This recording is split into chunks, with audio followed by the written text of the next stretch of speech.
अस्सलामुअलैकुम एवरीवन, कैसे हैं आप लोग। उम्मीद है आप सब खैरियत से होंगे।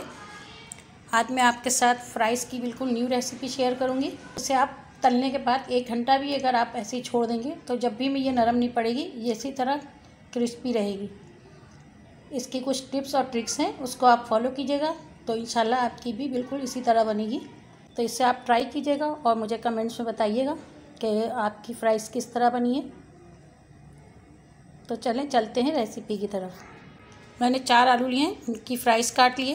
उसको मैंने 3-4 पानी से वॉश कर लिया है और पानी में डिप करके छोड़ दिया है। मैंने एक पतीली में पानी बॉईल होने के लिए रख दिया है। जब ये पानी बॉईल हो जाएगा तो मैं इसके अंदर फ्राइज़ डालूँगी। पानी में बॉईल आ गया है। 1 चमची नमक डाल रही हूँ। जो मैंने फ्राइज़ काटी थी ये डाल दूँगी। चूल्हे की फ्लेम मैंने लो कर दी है। मुझे इसकी फ्लेम लो रखनी है ताकि पानी का टेम्परेचर मेंटेन रहे और इसके अंदर बॉईल ना आए। फ्राइज़ के लिए मैं बैटर बना लेती हूँ।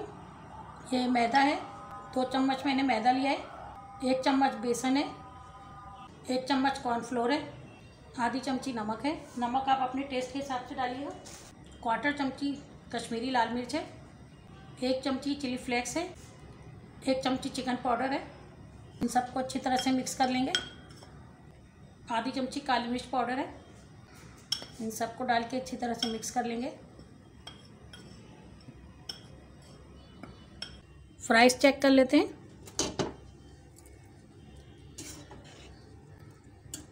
ये फ्राइज़ हमारी हो गई है। ये पूरी पकी भी नहीं है, ये हाफ डन है।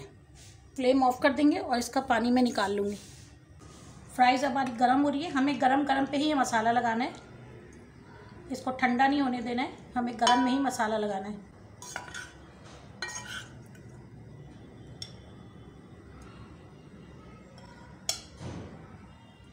मसाला मैंने अच्छी तरह लगा दिया है। अब मैं इसे कवर कर दूंगी और इसको ठंडा होने दूंगी। फ्राइज़ ठंडी हो गई है, अब इसे फ्राई कर लेंगे। अब तेल गरम हो गया है, इसमें मैं डालती जाऊंगी।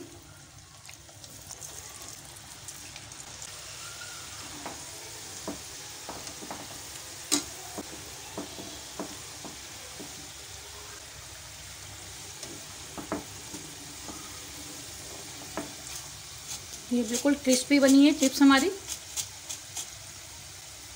इसे हम निकाल लेंगे।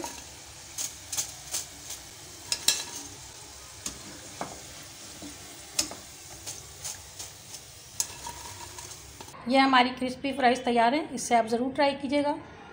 उम्मीद है कि आपको पसंद आएगी और मेरे चैनल को लाइक करें, शेयर करें और सब्सक्राइब करें। Thank you. अल्लाह हाफिज़।